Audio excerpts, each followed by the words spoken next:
As a busy mom, I wish I had more time in my day. Wouldn't it be nice if we could wave our magic mom boss wand and piff, puff, poof? We have more time in our day to get all the things done.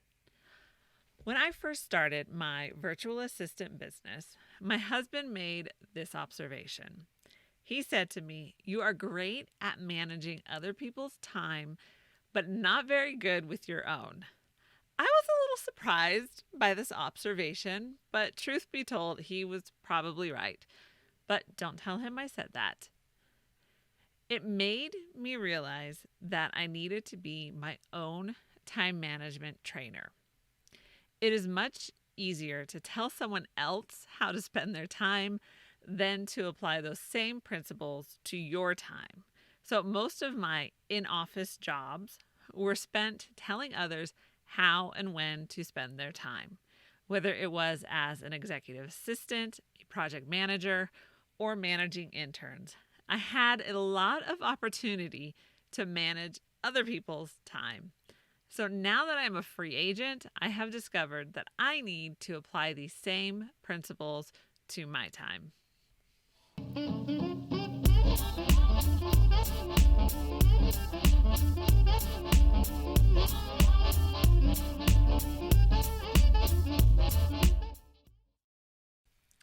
Hey moms, welcome to another episode of the Life Unboxed blog show, where we talk about all things momtrepreneur, from raising your kids to running a business, and the most important, keeping your sanity.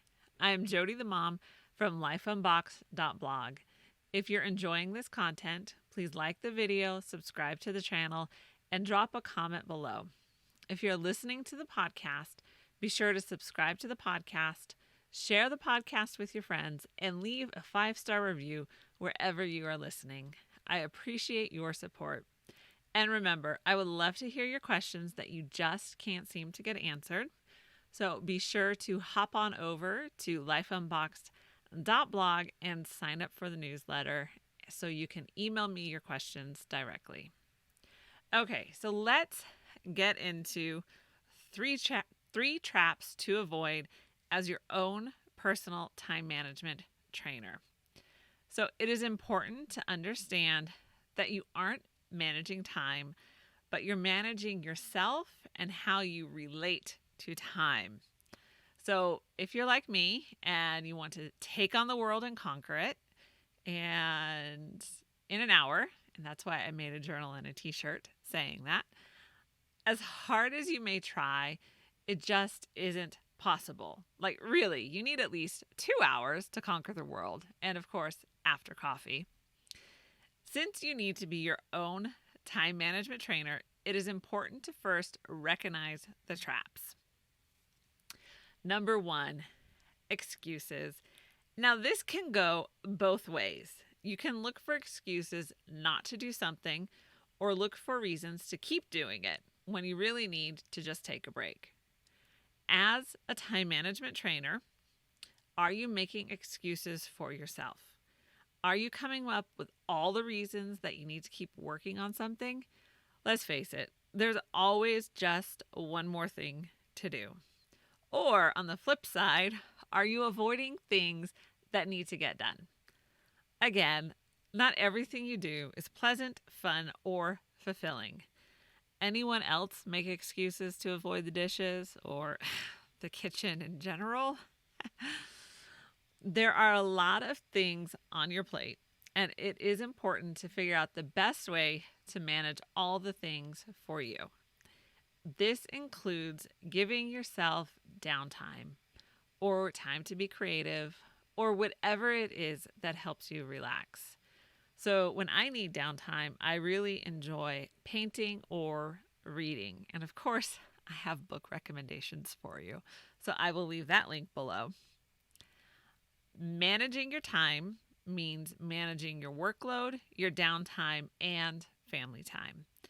Watch out for excuses to keep working and not taking a break, or the excuses to play more when we actually need to finish the project.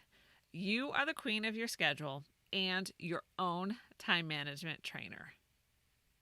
Number 2, all the little things. Mom, it is so easy to look at everything that needs to get done and try to do it all at once. Yes, this is what I do. Your day is easily sidetracked by seeing everything that needs to get done.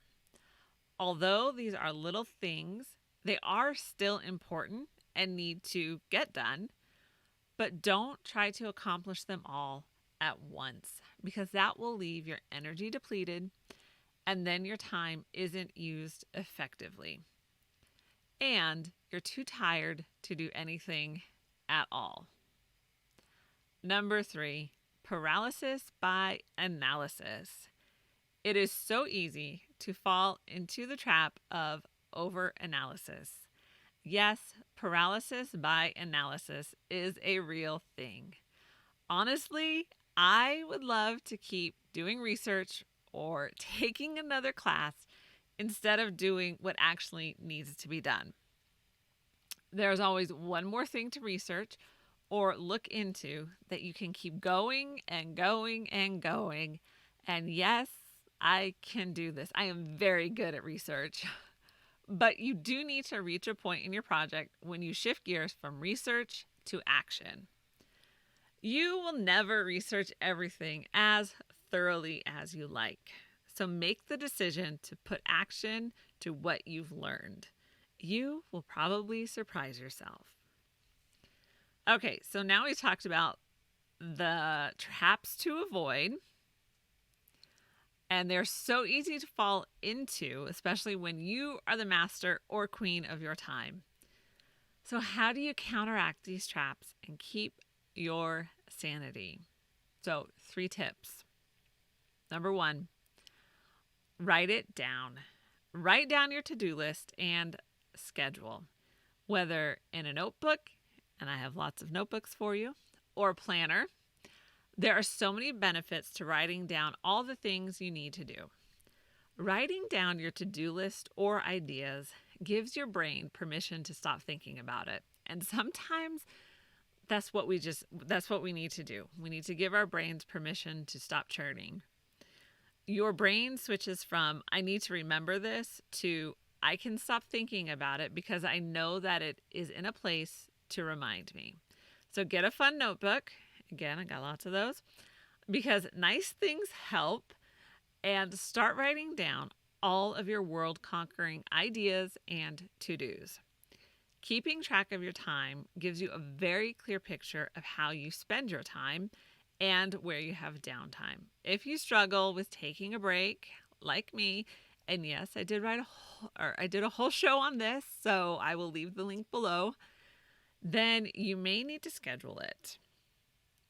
However, be careful not to overschedule.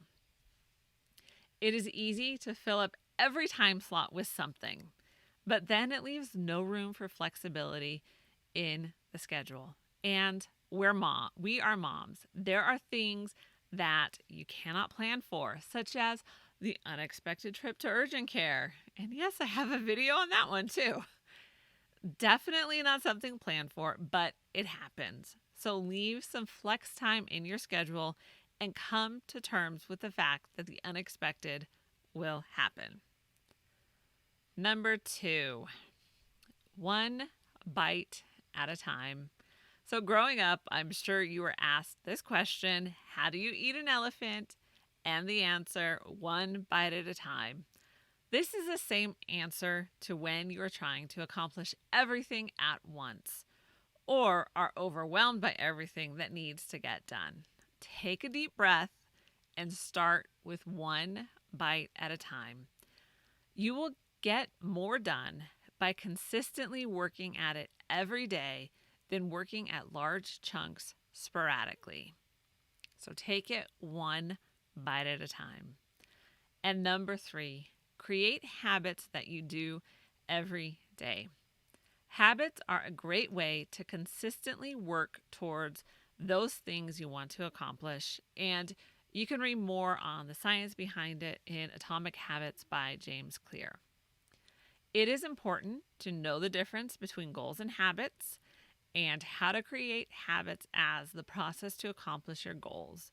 So be sure to check out the Mom's Realistic Guide to Setting Goals and Crushing Them. I have 4 shows on how to do this just for moms. And no, we're not doing smart or smarter goals or big, hairy, scary, audacious goals, if goals can be hairy. Managing yourself in relation to time is something that we can all get better at. So, what are your tips for managing your time? We need to hear your ideas, so be sure to share in the comments below. I want to hear from you. I need more tips. I always like to hear tips on what helps you to manage yourself in relation to time, so be sure to let me know. Mom, I am so glad you joined me today. If you want to help spread the word, be sure to like this video and subscribe to the channel. You can listen to the podcast on Apple Podcasts, Spotify, and wherever you listen to podcasts. Remember to check out the Life Unboxed store for all of your Mom Boss merch. You can support the show with coffee. Visit ko-fi.com/lifeunboxed.blog to support the channel. For more great momtrepreneur content, follow Life Unboxed on social media or check out lifeunboxed.blog. Be sure to share the podcast and video with your friends, and I will see you in the next show.